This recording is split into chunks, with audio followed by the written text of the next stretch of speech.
Assalamualaikum warahmatullahi wabarakatuh. Pada kesempatan kali ini, kami dari kelompok 10 akan membahas materi Sistem Perencanaan Sumber Daya Perusahaan bagian 2.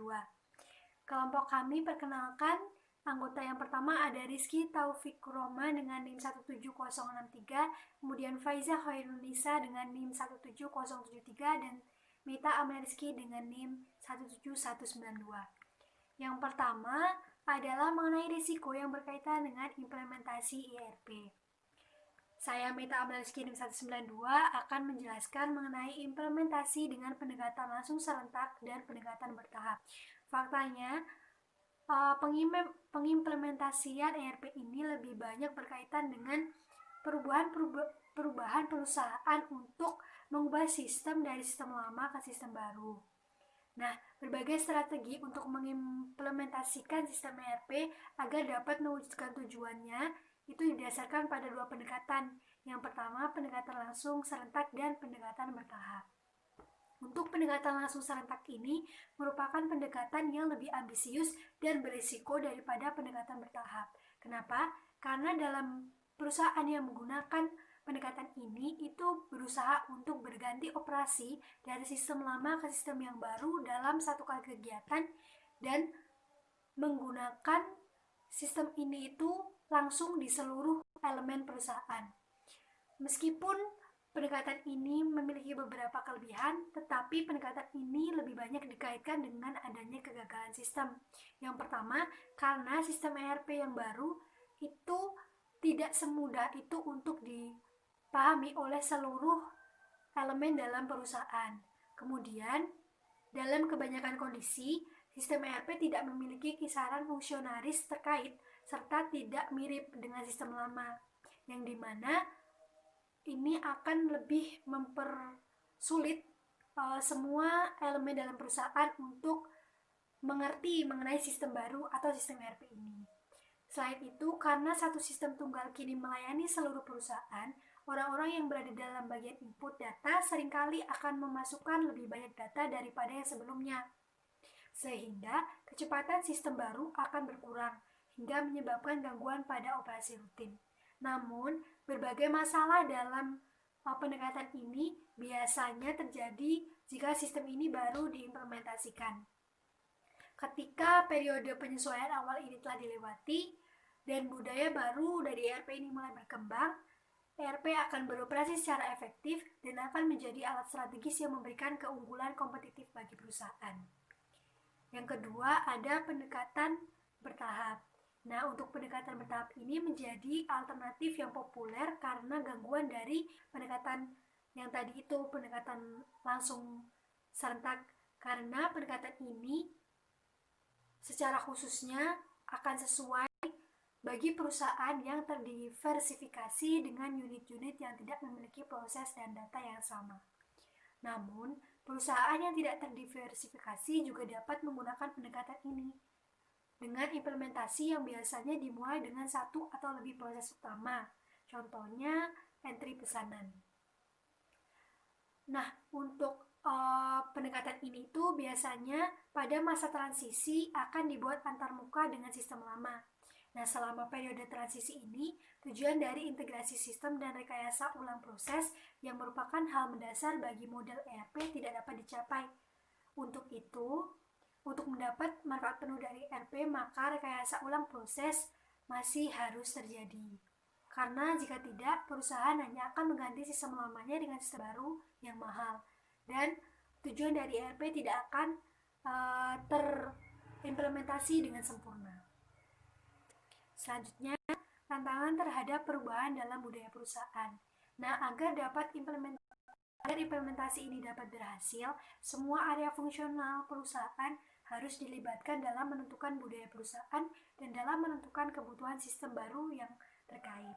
Nah, kesediaan dan kemampuan perusahaan untuk melakukan perubahan dalam implementasi ERP ini adalah hal penting untuk dipertimbangkan. Jika budaya perusahaan sudah sedemikian rupa sehingga perubahan tidak dapat ditoleransi atau tidak diinginkan, maka implementasi ERP tidak akan berhasil. Jadi, budaya baru ini harus semuanya dipahami dan juga seluruh elemen dalam perusahaan mau untuk berusaha memperbaiki sistem ini. Selain itu, budaya dari sisi teknologi juga harus dinilai. Perusahaan yang tidak memiliki staf pendukung teknologi untuk sistem yang baru akan memiliki basis pengguna yang tidak mengenal teknologi komputer dan akan menghadapi kurva pembelajaran yang lebih curam dan berpotensi menghadapi hambatan penerimaan lebih besar pada sistem terkait oleh karyawannya. Kemudian selanjutnya memilih sistem ERP yang salah. Karena sistem ERP adalah sistem yang setengah jadi, pengguna akan harus menentukan apakah ERP ini sesuai dengan budaya perusahaan dan berbagai proses bisnisnya atau tidak. Karena alasan umum suatu kegagalan sistem ini adalah ketika sistem ERP ini tidak mendukung satu atau lebih proses bisnis yang penting. Seperti itu. Jadi berbagai perubahan ekstensif dan mahal harus dilakukan untuk membuat ERP ini bekerja secara efektif.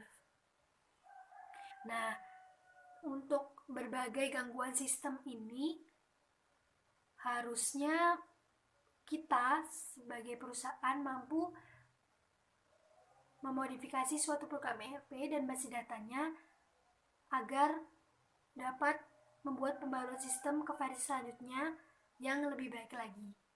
Nah, untuk mengatasi sistem atau mengatasi pemilihan sistem ERP ini yang salah, perlu dilakukan tingkat kesesuaian dan juga skalabilitas dalam sistem. Yang pertama, tingkat kesesuaian. Sebelum mengimplementasikan ERP, pihak manajemen perlu memastikan bahwa ERP yang dipilihnya adalah sistem yang tepat untuk perusahaan. Tidak ada sistem ERP yang dapat mengatasi semua masalah di perusahaan, maka manajemen perlu mengetahui tingkat kesesuaian dari ERP yang akan dipilih dengan budaya yang ada di perusahaan. Contohnya SAP atau R3 didesain terutama untuk perusahaan manufaktur. Nah, maka perusahaan manufaktur dapat menggunakan ERP, SAP atau R3. Kemudian ada isu skalabilitas sistem.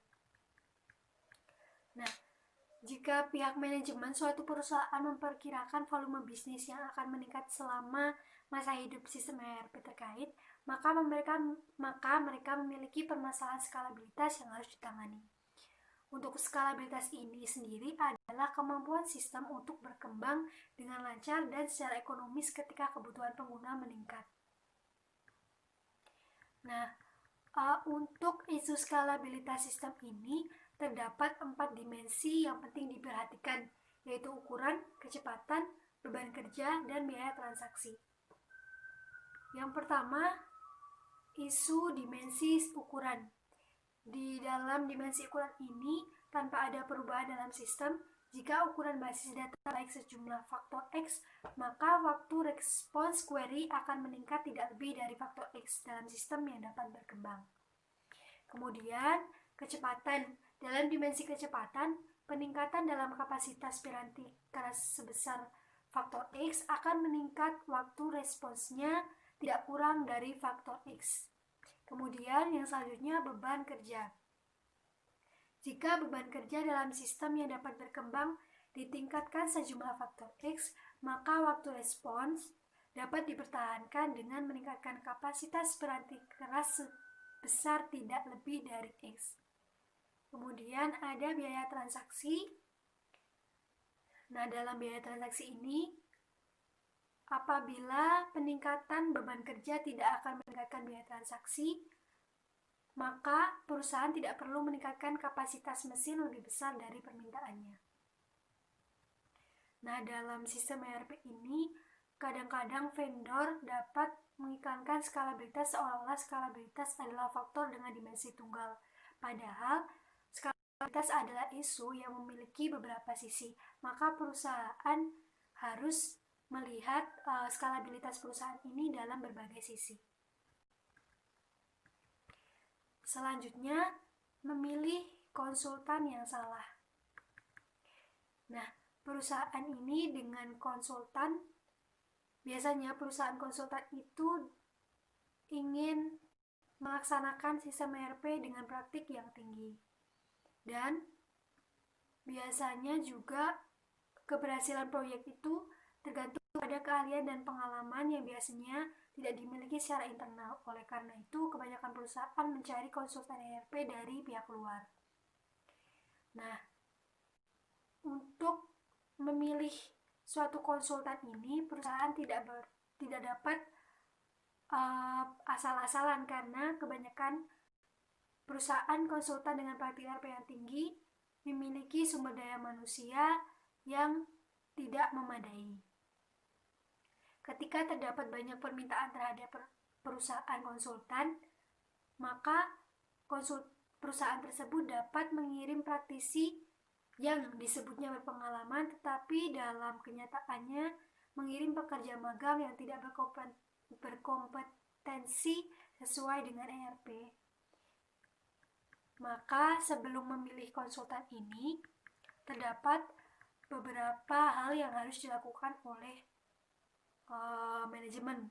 Yang pertama yaitu mewawancarai staf yang diajukan untuk proyek terkait dan membuat draft perincian kontrak yang menspesifikasikan staf mana saja dari tim konsultan tersebut yang akan ditugaskan untuk pekerjaan yang mana. Kemudian yang kedua, membuat secara tertulis bagaimana perubahan staf akan ditangani. Selanjutnya, melakukan pemeriksaan referensi pada staf yang diajukan, menyelaraskan kepentingan para konsultan dengan kepentingan perusahaan dengan menegosiasikan skema pembayaran berdasarkan kinerja yang akan didasarkan pada pencapaian beberapa tahap penting utama dalam proyek terkait. Kemudian, manajemen juga harus menetapkan tanggal pemberhentian yang jelas untuk konsultan agar dapat menghindari kesepakatan konsultasi yang tanpa akhir hingga menimbulkan ketergantungan serta aliran biaya yang tanpa akhir. Nah, selanjutnya materi ini akan dijelaskan oleh rekan saya. Assalamualaikum warahmatullahi wabarakatuh. Perkenalkan, saya Faiza Khairunisa, NIM 073. Di sini saya akan melanjutkan presentasi dari rekan saya, yaitu mengenai pemilihan konsultan yang salah. Nah, mengimplementasikan suatu sistem ERP biasanya hanya dilakukan sekali dalam perusahaan. Untuk mengukur keberhasilan suatu proyek tersebut, dibutuhkan seseorang ahli atau individu yang berpengalaman, yang biasanya tidak dimiliki di dalam suatu perusahaan. Nah, untuk itu, suatu perusahaan biasanya akan mengontrak atau menyewa seorang konsultan ahli dari luar, yang nantinya akan terlibat dalam pengimplementasian sistem ERP dalam perusahaan. Nantinya konsultan tersebut yang akan mengkoordinasi spesifikasi apa saja yang dibutuhkan perusahaan untuk sistem ERP. Selain itu juga untuk memilih paket dan mengelola pemindahannya. Berkembangnya bisnis konsultan ERP semakin menimbulkan banyaknya klien yang menginginkan konsultan yang berkualifikasi untuk dapat mengimplementasikan sistem ERP pada perusahaan mereka. Nah, biasanya perusahaan konsultan yang memiliki praktik ERP tinggi ini akan mengalami kekurangan sumber daya manusia. Jadi, bisa saja perusahaan konsultan tersebut dapat mengirimkan seorang atau individu yang tidak memiliki kinerja yang bagus, dalam arti tidak memiliki pengalaman yang baik, jadi hanya asal memenuhi keinginan kliennya saja.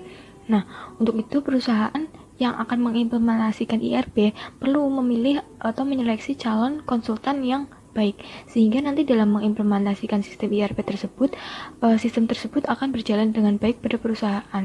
Untuk itu, sebelum perusahaan mengontrak konsultan dari luar, pihak manajemen harus melakukan berbagai tahap berikut ini. Yang pertama, mewawancarai staf yang diajukan untuk proyek terkait dan membuat draft perincian kontrak yang dapat mengspesifikasikan staf mana saja yang akan digunakan atau ditugaskan untuk pekerjaan yang mana. Kemudian membuat secara tertulis bagaimana perubahan staf akan ditangani. Kemudian melakukan pemeriksaan referensi pada staf yang diajukan. Kemudian menyelaraskan kepentingan para konsultan dengan kepentingan perusahaan. Selain itu juga menetapkan tanggal pemberhentian yang jelas untuk konsultan agar dapat menghindari kesepakatan konsultasi yang tanpa akhir. Nah, selanjutnya yaitu mengenai biaya yang tinggi atau pembengkakan biaya. Nah, total biaya kepemilikan atau total cost of ownership biasanya tiap perusahaan itu berbeda-beda, bergantung pada ukuran perusahaan. Semakin besar perusahaan, maka biaya yang dikeluarkan juga akan semakin tinggi. Dan biaya total kepemilikan ini meliputi biaya peranti keras, peranti lunak, jasa konsultasi, biaya personel internal, instalasi, serta pembaruan dan pemeliharaan sistem untuk 2 tahun pertama setelah implementasi. Nah, berikutnya yaitu terdapat beberapa masalah yang umumnya terjadi pada area-area berikut ini. Yang pertama yaitu pelatihan. Nah, biasanya biaya pelatihan ini akan digunakan untuk mengajarkan kepada karyawan mengenai sistem dan prosedur yang baru, sehingga biaya pelatihan ini biasanya akan menjadi pembengkakan biaya atau membutuhkan biaya yang tinggi. Kemudian pengujian dan integrasi sistem. Dalam pengujian dan integrasi sistem ini tentunya memerlukan biaya yang tinggi, karena integrasi dan pengujian sendiri dilakukan berdasarkan kasus per kasus. Jadi biayanya akan sangat sulit untuk diprediksi dari sebelumnya. Selanjutnya yaitu konversi basis data. Konversi data adalah proses mentransfer data dari file data sistem yang lama ke file data sistem yang baru. Jadi data dari sistem lama yang andal, maka proses konversi data dapat dilaksanakan melalui prosedur otomatis. Akan tetapi, bahkan dalam kondisi yang ideal pun akan dibutuhkan banyak sekali pengujian dan rekonsiliasi manual untuk memastikan bahwa transfer data tersebut lengkap dan akurat. Nah, untuk itu dalam menekan biaya pengeluaran yang tinggi tersebut, pihak manajemen harus bisa menilai manfaat dalam penerapan sistem ERP tersebut, sehingga pihak manajemen harus bisa mengetahui kebutuhan apa saja yang diperlukan perusahaan dalam penerapan sistem ERP tersebut, sehingga nantinya dalam menerapkan sistem ERP tersebut akan sesuai dengan kebutuhan perusahaan. Selain itu, pihak manajemen juga harus membuat ukuran kinerja utama. Nah, untuk memonitor kinerja berbagai area utama tersebut, beberapa perusahaan biasanya akan membentuk tim penilaian nilai yang bertanggung jawab pada pihak manajemen puncak. Selanjutnya yaitu mengenai gangguan pada operasi perusahaan. Ternyata sistem ERP yang telah diimplementasikan dalam perusahaan dapat juga mengalami gangguan. Nah, rekayasa ulang bisnis yang seringkali menyertai implementasi ERP ini adalah yang sering menjadi sebab dari masalah kinerja. Ketika ERP telah diimplementasikan pada suatu perusahaan, maka sistem baru yang bekerja akan berbeda dari sistem yang lama. Untuk itu perlu adanya penyesuaian. Nah, penyesuaian ini yang mungkin akan membutuhkan waktu yang lama, tergantung pada budaya perusahaan dan sikap atas perubahan dalam perusahaan tersebut. Selanjutnya yaitu mengenai implikasi atas pengendalian internal dan audit. Yang pertama ada otorisasi transaksi. Nah, struktur pada sistem ERP juga dapat mengalami potensi masalah otorisasi transaksi. Contohnya seperti jika prosedur dalam pembuatan permintaan bahan baku tidak dikonfigurasi dengan benar, maka setiap komponen yang menggunakan permintaan bahan baku tersebut akan terkena dampaknya.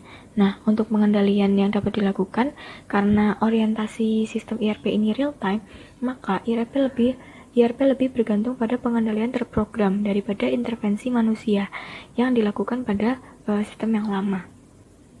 Nah, sedangkan untuk tantangan bagi auditor sendiri dalam memverifikasi otorisasi transaksi ini adalah mendapatkan pengetahuan terperinci mengenai konfigurasi sistem ERP terkait, serta pemahaman menyeluruh mengenai berbagai proses bisnis dan arus informasi antar berbagai komponen sistem.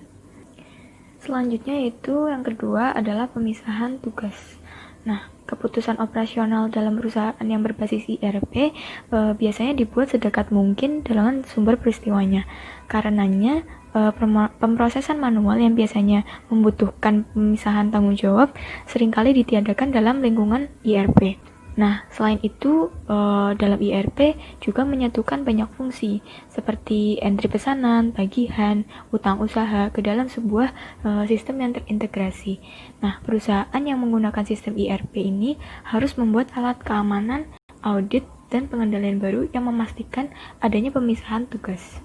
Nah, untuk membantu mengatasi masalah pemisahan tugas tersebut, digunakan SAP, yaitu sebuah sistem IRP yang menggunakan teknik konfigurasi yang disebut dengan peran pengguna.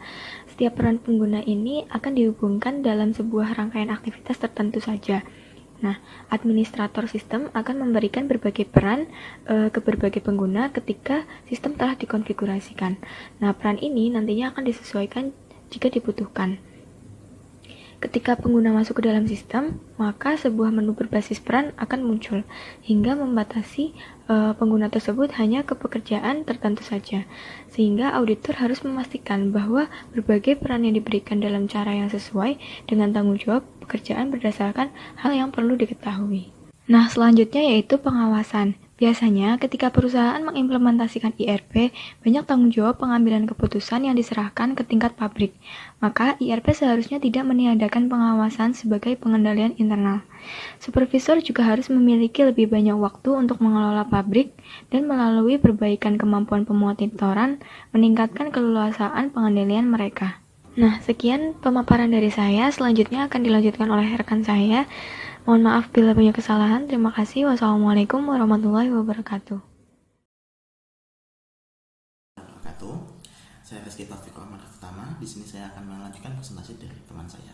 Nah, untuk yang materi selanjutnya, tadi di dalam implikasi atas pengendalian internal dan audit sistem IRP, selanjutnya ada namanya pengawasan. Nah, di dalam pengawasan ini biasanya ketika perusahaan telah mengimplementasikan IRP di dalam perusahaan, banyak tanggung jawab pengambilan keputusan diserahkan ke tingkat pabrik.